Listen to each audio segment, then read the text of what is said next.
dan menjabarkan tentang 331.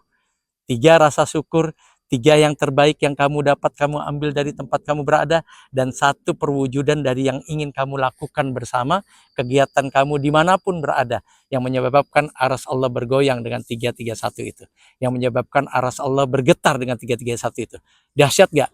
Jadi target 331 bukan cuma memotivasi, tapi targetnya adalah tauhidmu bertambah lebih tinggi dari tauhid yang saat ini kamu dapati dan kamu miliki. Dahsyat toh?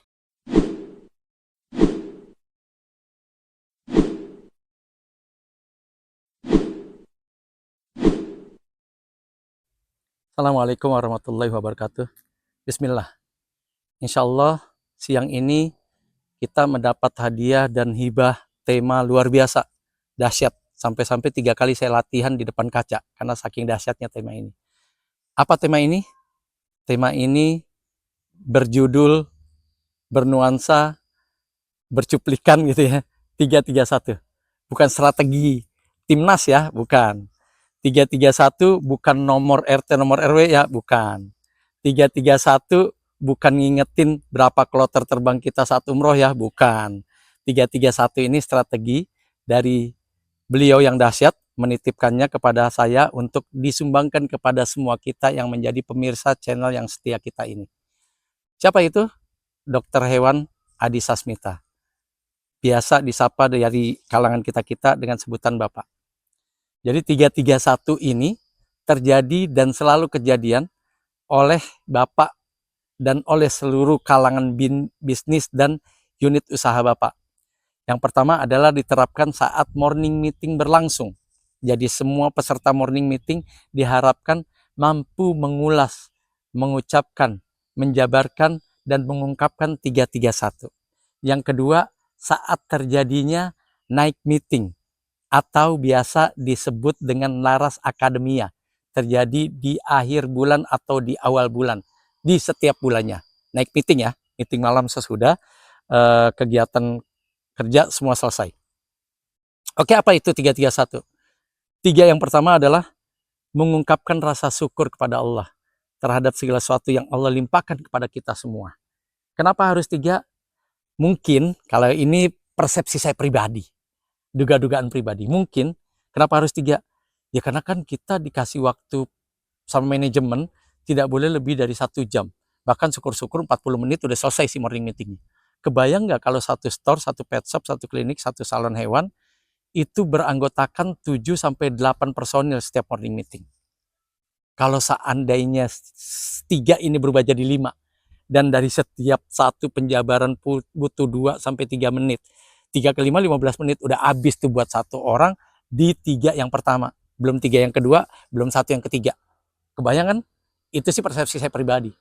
Tapi ternyata menurut Bapak dan Dokter Adi, waktu saya confirm kenapa harus 3? Yang pertama kata Bapak, kalau pertama ini, kan 3 tuh ya tadi, 3 rasa syukur. Yang pertama itu kalau kita ungkapkan, itu cuma sampai benak kita. Yang pertama itu cuma sampai di benak, daya pikir kita, paradigma kita, pola pikir kita, itu yang pertama. Dan kenapa harus 3? Yang kedua, itu udah yang pertama ya. Karena ada 3 nih, 3 rasa syukur. Yang pertama, itu akan terwujud dan berbentuk kepada alam pikiran kita, paradigma kita, pola pikir kita, pola ingat kita pada saat kita ucapkan yang pertama. Itu menurut Bapak, menurut Dokter Hewan Adi Sasmita. Dan saya aminkan itu.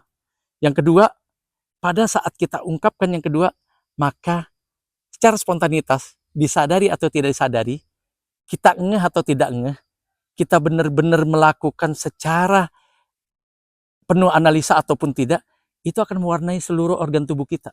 Dia akan menyerap seluruh nih organ tubuh kita, semua komponen tubuh kita akan menyerap dengan ungkapan rasa syukur sesudah yang kedua diucapkan atau dijabarkan. Jadi yang pertama adalah pola pikir, terpengaruhnya pola pikir.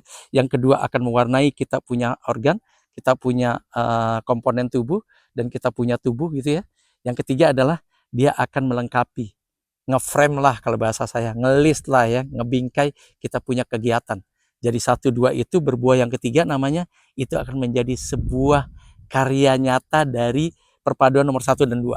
Dari gaya pikir yang terkontaminasi secara baik dengan perwujudan dan ungkapan rasa syukur. Yang kedua adalah mempengaruhi semua komponen tubuh.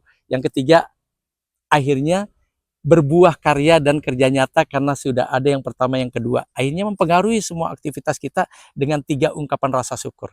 Misalnya, saya pernah dites. Ya, monggo Mas Subhan.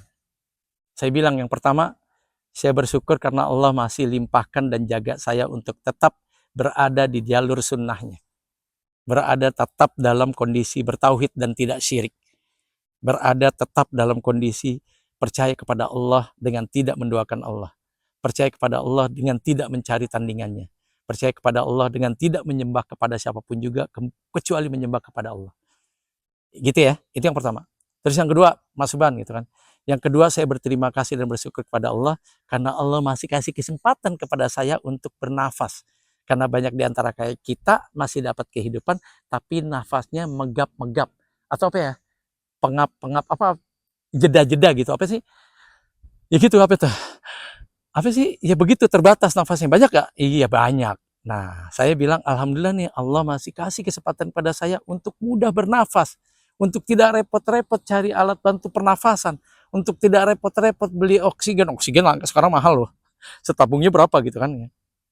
Yang ketiga Mas Subhan. Yang ketiga, saya bersyukur dan berterima kasih kepada Allah. Saya dianugerahi seorang pemimpin negara, pemimpin perusahaan, pendidik yang mendidik saya sebagai peritel junior karena beliau peritel senior, untuk bersama-sama memastikan agar ilmu retail ini menjadi satu kenyataan dan bisa dinyatakan dalam bentuk sedekah bersama agar orang juga mendapat ilmu ini secara cuma-cuma dan bisa dipraktekkan kepada kehidupannya dalam bermasyarakat, berkeluarga, dan bernegara. Minimal 3 itu. Itu saya pernah dites dan begitu saya jawabannya. Kurang lebih itu ya. Itu 3 yang pertama. 3 yang kedua apa? Jadi tadi udah jelas ya. 3 yang pertama adalah ungkapan rasa syukur kepada Allah. Itu 3 yang pertama ya. 3 yang kedua adalah sesuatu yang baik, sesuatu yang positif, sesuatu yang dahsyat, sesuatu yang keren banget. Ya Masya Allah lah, yang harus kita dapatkan dan bisa kita ambil dimanapun kita temui, dari manapun kita dapati itu. Entah itu di lingkungan keluargamu, entah itu di masyarakatmu, di pergaulan dengan temanmu, bersama bisnismu, pada saat kamu melakukan perjalanan dari rumah sampai ke tempat kerja, selalu ada toh. Maka rumuskan minimal 3 saja. Keren nggak? Ya kan?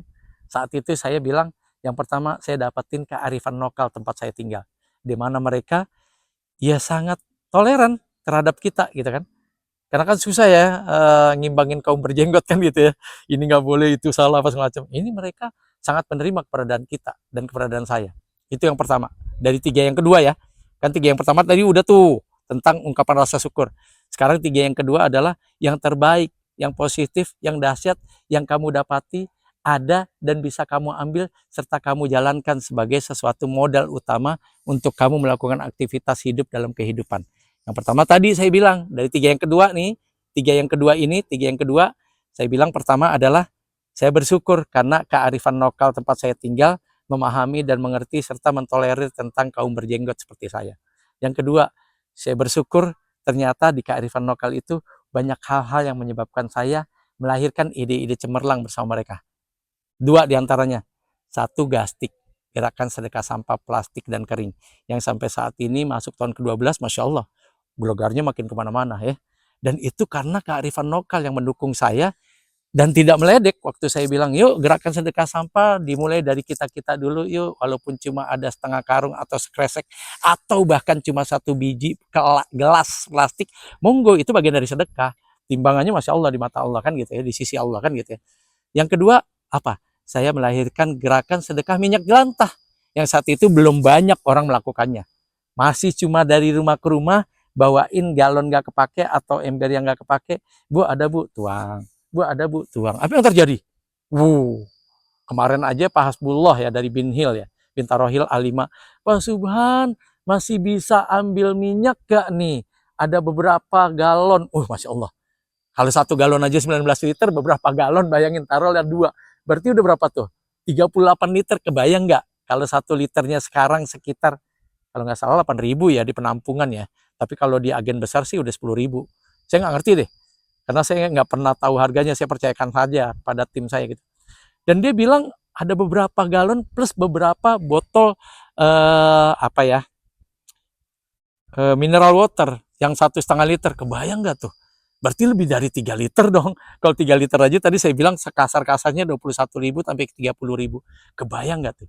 Dan dia janjikan sekitar seminggu sekali kalau mau rutin bisa saya dapatkan itu dari saya, dari tetangga. Berarti keren nggak tuh? Saya dapatkan dari mana? Dari lingkungan saya, gitu kan? Dan yang ketiga itu ada dua ya. Yang pertama tadi mereka bisa menerima keberadaan saya sebagai kaum berjenggot. Ternyata kearifan lokal mereka melahirkan dua karya yang menurut saya Masya Allah. Nggak semua orang bisa terpikir untuk kayak gitu. Gini hari ngapain bikin gerakan sedekah kayak gitu ya. Minta aja gampang kan gitu ya. Gitu. Yang ketiga adalah saya bersyukur dan berterima kasih kepada Allah.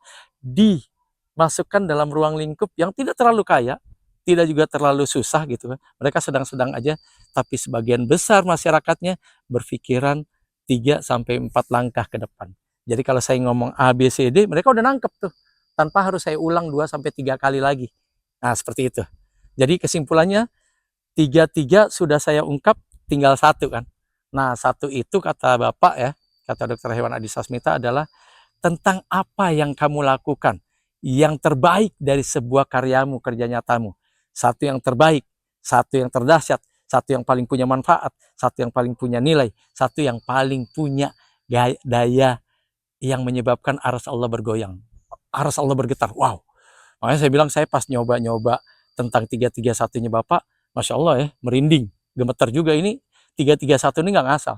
Tadi saya bilang di awal, bukan strategi timnas ya, 3 depan, 3 tengah, 1 belakang, bukan itu ya. Bukan juga nomor RT RW ya, bukan juga nomor antrian kloter ya, kloter haji, kloter umroh, bukan ya. Tapi 331 itu adalah motivasi dari seorang Dr. Hewan Adi Sasmita yang ramah kita panggil dengan Bapak, sebutan Bapak, kepada semua komponen di usahanya. Baik komisaris, BOD, manajemen, dan asosiatnya, pastikan saat morning meeting, night meeting, atau apapun meetingnya, setiap kita mampu mengungkapkan dan menjabarkan tentang 331. 3 rasa syukur, 3 yang terbaik yang kamu dapat kamu ambil dari tempat kamu berada, dan 1 perwujudan dari yang ingin kamu lakukan bersama, kegiatan kamu dimanapun berada, yang menyebabkan aras Allah bergoyang dengan 331 itu, yang menyebabkan aras Allah bergetar dengan 331 itu. Dahsyat gak? Jadi target 331 bukan cuma memotivasi, tapi targetnya adalah tauhidmu bertambah lebih tinggi dari tauhid yang saat ini kamu dapati dan kamu miliki. Dahsyat toh? Masya Allah. Yang terakhir adalah kalau seandainya masih ada kesempatan, nanti kita cari ungkapan 3 yang pertama itu minimal ada lagi di bawahnya. 3 yang kedua itu minimal ada lagi di bawahnya. Dan 1 yang terakhir itu ada lagi beberapa di bawahnya. Mudah-mudahan masih ada waktu, insya Allah. Segitu kurang lebih ya.